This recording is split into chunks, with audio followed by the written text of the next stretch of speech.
Mona Dimalanta. Any questions you'd like to ask? Isa sa pinakasikat natin na nakabantay sa kuryente. Parati ko pinapakinggan sa radyo si Mr. Alvin El Chico. Nakabantay. Thank you sa mga reports na nakabantay sa mga consumer. Yes. Pati gasolina siya nag-ano. Kaya pwede ka na gumawa ng consumer welfare Party list, sir. NGO, party list. Oo nga.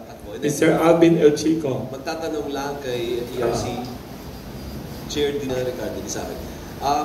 Gaano kahalaga na dapat mapunan na? Kasi 2 weeks na, no? Wala pa rin na-appoint, ha? So, ibig sabihin, wala din silang nagagawa dun sa loob ng komisyon, walang na-actionan. Gaano ka-importante na at this point, meron na dapat OIC or acting chairman or whatever you may call it dyan sa ERC ba? Sa akin, napaka-important. Nabanggit ko na din ito sa mga ibang interview na ang nagpapatawag kasi ng meeting ng komisyon ay yung chairman. At hindi nakakapaggawa ng desisyon ng komisyon kung hindi sila nauupo at nagmi-meeting at nag-uusap. So, ibig sabihin, itong mga nakasampung araw na since the suspension was enforced, no? Ibig sabihin, hindi nakakapag-meeting, hindi nakakapag-desisyon yung komisyon. So, ako po personally, ito yung what I'm dreading. Yung almost 10 years na backlog namin. Bawat araw, nadadagdagan yung backlog na yun. So, sana po, yun yung unang-una pong ma-address. Either by action on the motion for reconsideration that I have filed para pumalif na yung suspension or makapag-appoint na po nung OIC para gumalaw na po yung commission. Follow-up, sir. Okay lang. To follow-up. Anong take nyo as a legal eagle, so to speak, ano po? OIC ba dapat o parang chair? Kasi tinan mo yung dating instance, may OIC among the commissioners, right? Pwede ba na outsider yung umupo na OIC, in which case, 6 na buwan lang yung kanyang panunukulan, or may legal question eh.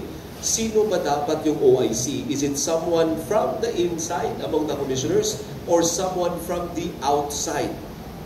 In normal course of nag-leave ako or meron akong official trip, I can appoint an OIC among the existing commissioners. So, yun pong authority ko ay nalilimitahan lang dun sa mga current na nakaupo.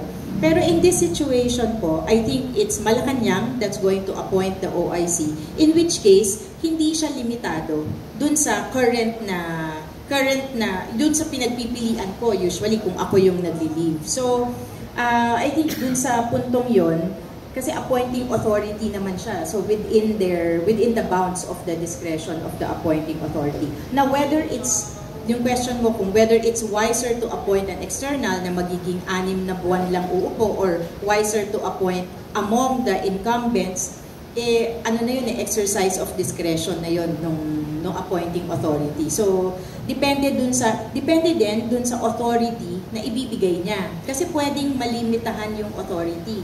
Nasa discretion din yun ng appointing authority. So, siguro kaya din natatagalan ang Malacanang, inaaral nila lahat nitong mga aspeto na ito.